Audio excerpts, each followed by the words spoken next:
involved with it, but I do respect the fact that it's going to do big numbers. It's just not boxing. And I don't think we should promote it as boxing. Leaked footage from Gervonta Davis's camp shows him exchanging brutal punches with heavyweight-sized sparring partners as he prepares for his fight with Jake Paul.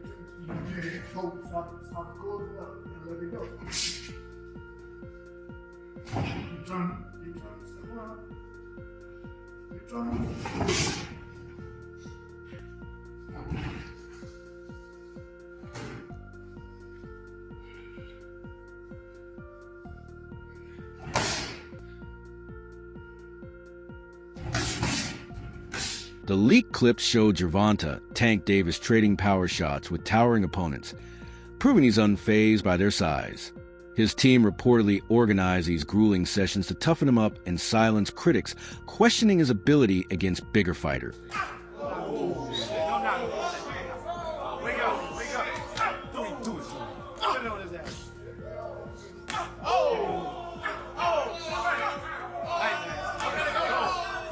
Gervonta Davis has been pushing his limits in training, taking on much larger, heavier opponents to sharpen his strength, power, and timing.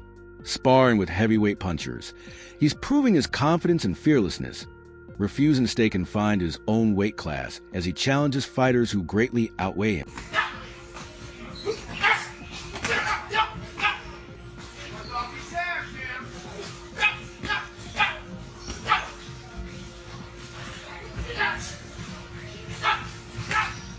Jake Paul has built a career on choosing fights that spark attention and controversy.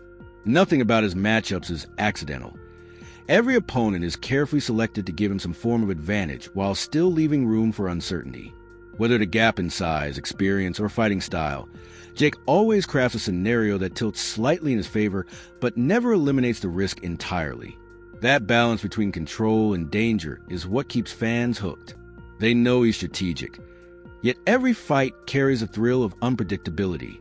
Each bout becomes a calculated gamble, a story of advantage, pressure, and a question of who will truly dominate when the bell rings. The key to having a fight that's exciting is when you look at one corner, you're like, that guy can't be beat. And you look at the other corner, you're like, that guy can't be beat. And they're about to fight. It just feels like Jake Paul is always picking fights where he has a massive advantage. Like now he's fighting Gervonta Davis, who's, I don't know how much smaller, but probably close to like 80 pounds smaller, which is a crazy, significant weight advantage for Jake Paul. Now, you have to also look at the other way. Gervonta has a crazy advantage over Jake Paul. He has incredible amount of skill, more years of training. And for sure, pound for pound, he would mop the floor with Jake Paul. But this is what makes the fight exciting. Two guys fighting, and we don't know who's going to win. Guys, what's the key to having a fight that's exciting? Is when you look at one corner, you're like, that guy can't be beat. And you look at the other corner, you're like, that guy can't be beat. And they're about to fight. Somebody's about to say go, and these guys are going to go at it. So that's what makes a fight exciting. So this is kind of that. Because if they were the same weight, none of us would tune in. We'd be like, this is just a punching bag for Gervonta. It doesn't make the fight exciting. But because Jake Paul is so big, so much bigger, it makes the fight exciting. Promoter Eddie Hearn has voiced serious concern over the upcoming fight between Gervonta Davis and Jake Paul, calling it a dangerous step away from boxing's true essence. He insists that the sport's foundation lies in genuine competition, not theatrical spectacles designed for publicity and profit. According to Hearn, the matchup feels more like a show disguised as a legitimate contest. The significant size difference between the fighters highlights the imbalance, Jake Paul being naturally larger, while Gervonta comes from lighter divisions built on speed, skill, and precision. Hearn warns that when boxing prioritizes entertainment over authenticity, it risks losing the respect and credibility earned through decades of discipline and sacrifice. To him, this event represents business over sport, a money-driven performance, not a meaningful clash of champions. Said that there was a chance that Jake would fight in November. I think, wasn't I the one that broke Jake Paul against Gervonta Davis 6 months ago or something? I knew that they'd agree that deal. I didn't know they were about to announce it then, but I did know that they'd agreed that deal previously. So I don't like it, if I'm honest. I mean, I think we need to really differentiate between boxing and an entertainment concept, and that's what that is. It's a freak show. It's entertainment. It's a lightweight fighting a cruiserweight. You know, with, I don't know, is it bigger gloves and certain minutes per round. I don't know what it is, but I understand the market and I understand this freak show shock kind of the world mentality of people potentially tuning in. Is that a step too far?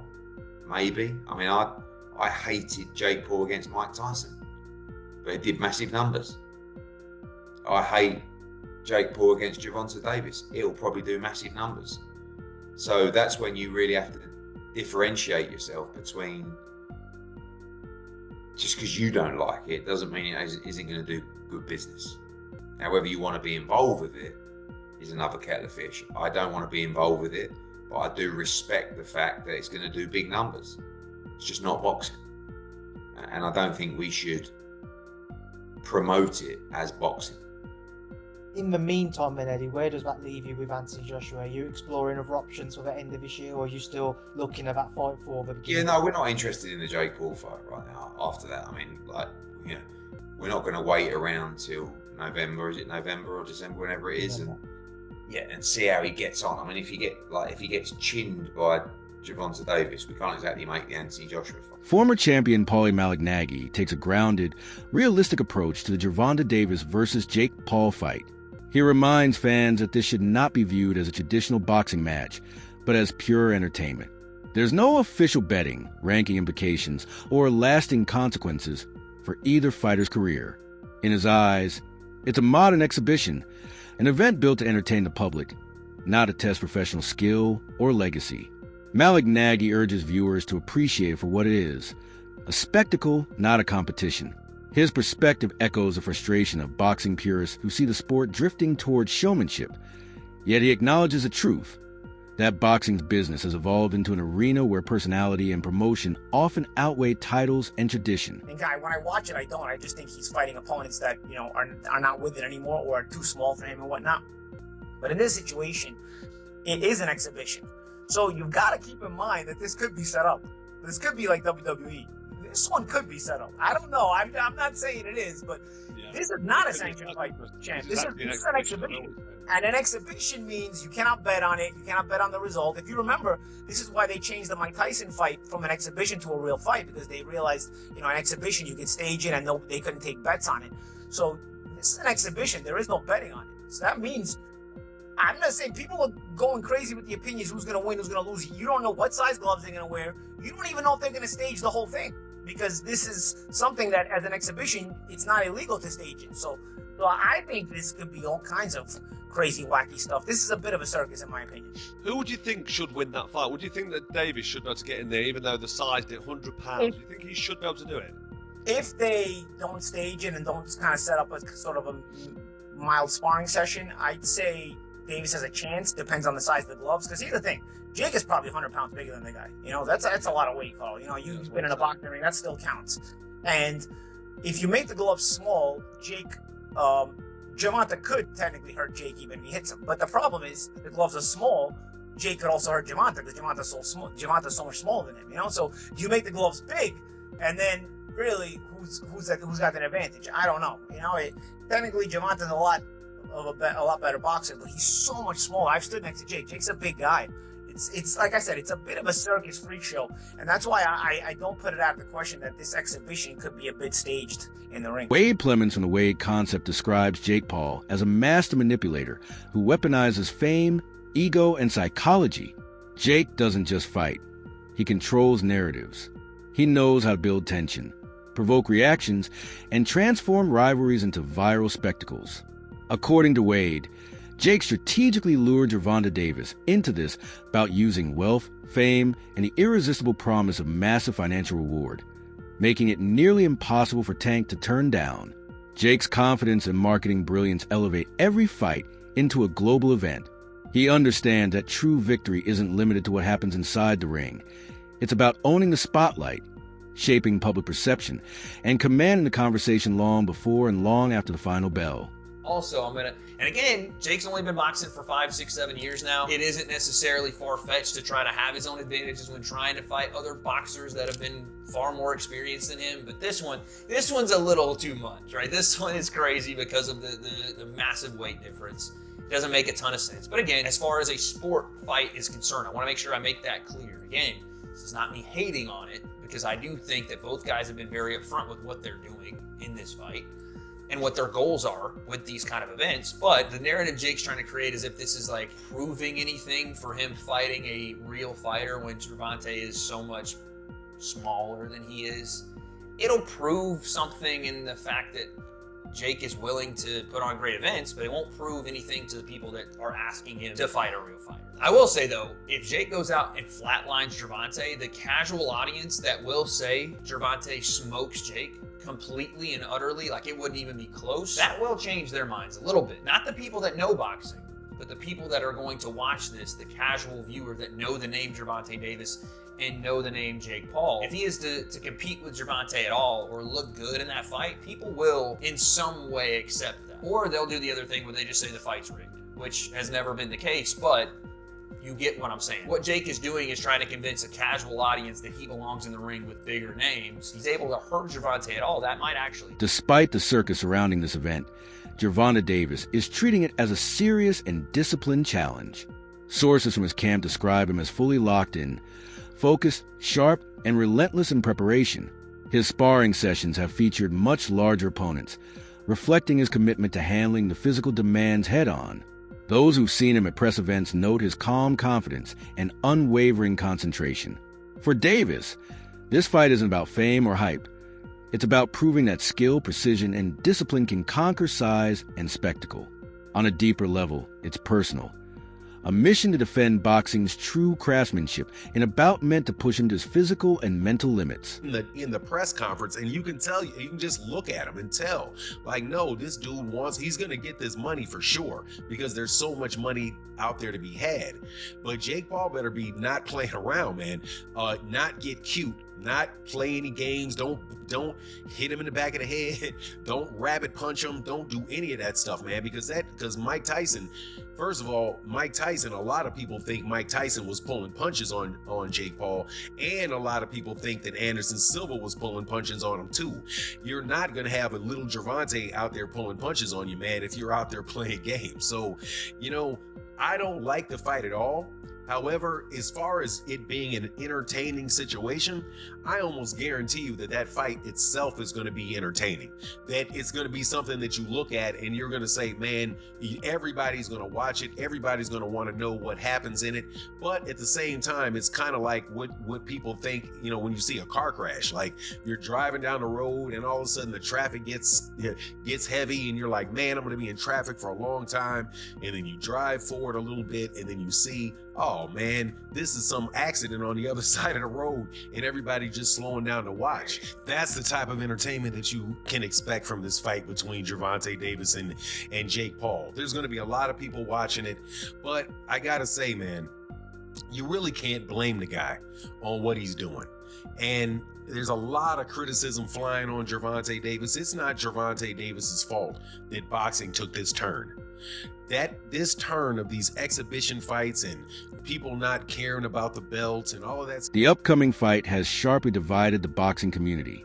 Many traditional fans view it as an insult to the sport's integrity, a publicity stunt that undermines boxing's rich history and discipline.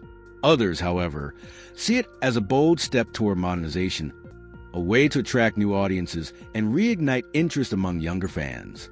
Supporters of Gervonta Davis believe this is his moment to expose the gap between an entertainer and a true fighter, proving that skill and mastery still matter. Meanwhile, Jake Paul's followers argue he's revolutionizing the sport by making it relevant again in the digital era. This generational clash, art versus entertainment, defines the conversation, ensuring one thing: everyone is talking about Jake Paul. And number 3 to retire. I mean, the backlash is just what people do nowadays. That's just, you give somebody a keyboard, you give them a phone, and they able to hide their face. Yeah, they gonna have a field day. Backlash, I get, I understand. Would you say number 2, not fighting Shakur? Yeah, he's saying he'll never fight Shakur. That he ain't gonna do him no favors. That he ain't gonna help him make no money because Shakur broke or something like that. Something along those lines. Yeah, I don't get all that. That's, you know what I mean. That's against the game. Like, you know what I mean. You at least owe that fight for the game. You know what I mean, you owe the rematch to Lamont for the game, but you owe Shakur for the game just because of the 2 style matchups. You know what I mean. But if he feel like he don't gotta fight him, guess what? We can't sit here and just go crazy about it. But it is kind of crazy. That is kind of corny. You know what I'm saying? If he not gonna fight Shakur, and if he's standing on it like I'm not ever gonna fight you, I'm not doing you no favors. It's all right. But then again, you know what? I don't know what them guys got going on. I don't know what they've been through personally. You know what I'm saying? But would I love to see that fight? Hell yeah, I would love to see that fight. And then number 3, you said what? You said Retirement. the retirement. Oh, boxing. Boxing, they're around. They're around. It's always gloves around. It's on you. It's on you. I'm chilling. You all right? Yeah, get with me. I know. How you feel? Darshkin boy, that's my man. The retirement is like he done a lot in his career, right? Not everything, but he done a lot. What people don't understand is his business is a lot. This whole experience is a lot. The shit these fighters go through is hard to explain. It's hard to explain because people, they can't see it, so they can't understand it. But it's stressful to the fighters because they coming from just getting ready to fight in the amateurs, being prepared, going out there, win, get it done, celebrate. All right, we back to the next camp. To now, marketing. You're talking about marketing. You're talking about lawyers. You're talking about all this shit that you just never imagined. You're like, why do I have to deal with all of this? The outcome of this fight could shape the very future of boxing. If Jake Paul wins, it might signal a new era where influencer versus boxer matchups dominate headlines, with fame and social media reach outweighing rankings or legacy. Such events would undoubtedly generate massive global attention, but could further sideline traditional champions who spent years earning their place through discipline and hard work. On the other hand, if Gervonta Davis wins convincingly, it could restore faith in boxing's roots, reaffirming that experience, technique, and pure skill still matter more than marketing power. This fight, therefore, represents more than just two men meeting in the ring. It's a statement about the direction the sport will take. One defined by honor, craft, and competition, or one driven by hype, attention, and chaos. Despite heavy criticism, millions are eager to see unfold. Traditional boxing is often seen as too slow or predictable, while Jake Paul's fights are fast, chaotic, and impossible to ignore. Love him or hate him, his unpredictability keeps fans glued to the screen. Every punch feels dangerous, every round uncertain, and that chaos is exactly what keeps audiences coming back for more. The purists hate it, the algorithm loves it, and both will watch. It's not just who wins, it's what wins. Will the entertainment value or the ring IQ come out on top? Because if Tank dominates, the meme dies. Jake Paul survives or hits it big, we see new rules are going to be written in real time. Me, you, maybe everyone at some point has been that bigger guy thinking that I'll just bully him. Jab, slip, liver shot, sent me down real nicely. Size helped until it didn't. All I'm saying is let's not dismiss something because it looks weird. Many fights get decided by the details. Feet before fists, timing before muscle, discipline before clout. Look, Tank wins if he stays Tank. He's built on patience, traps, explosive counters. That's hell for a tall guy who gets eager. Jake's long jab is the gate, but Tank's head movement is the key. Once he times it, the door's getting open and the furniture is going to get rearranged. Think locksmith versus padlock. Big padlock looks scary until the right tool clicks once. Jake throws that overhand like he's bowling with his shoulder. Effective, but you don't see it. The matchup between Gervonta Davis and Jake Paul challenges the very definition of what people consider real boxing. It breaks away from the traditional path of earning rankings, mandatory defenses, or championship opportunities. Instead, it exists in a gray area, part professional competition, part entertainment spectacle. Many purists believe fights like this undermine boxing's integrity, while others argue they keep the sport relevant in the social media age. What makes this clash unique is that both fighters are still in their prime. Exhibition bouts usually feature retired legends, but here, two active athletes are risking reputation for global attention. This fight isn't just about strength or skill, it's about identity. Davis embodies the old-school fighter, disciplined, technical, and battle-tested through years of hard work. Jake Paul, in contrast, symbolizes a new-age showman who thrives on influence, marketing, and modern media.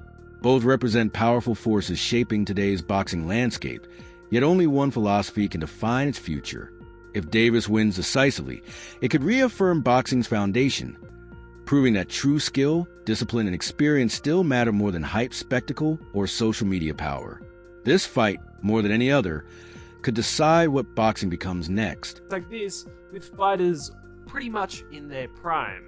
But other than the size mismatch, most people are wondering why has Tank taken this fight? And those were the first questions targeted to Tank in this presser. Because usually these sorts of bouts are relegated to the latter part of your career.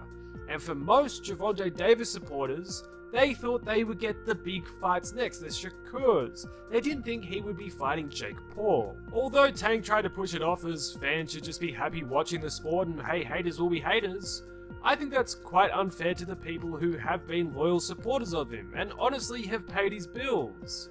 He tried to compare the level of criticism he gets to the likes of Mayweather. That's all for today's video. Stay tuned for more updates and breakdowns coming soon.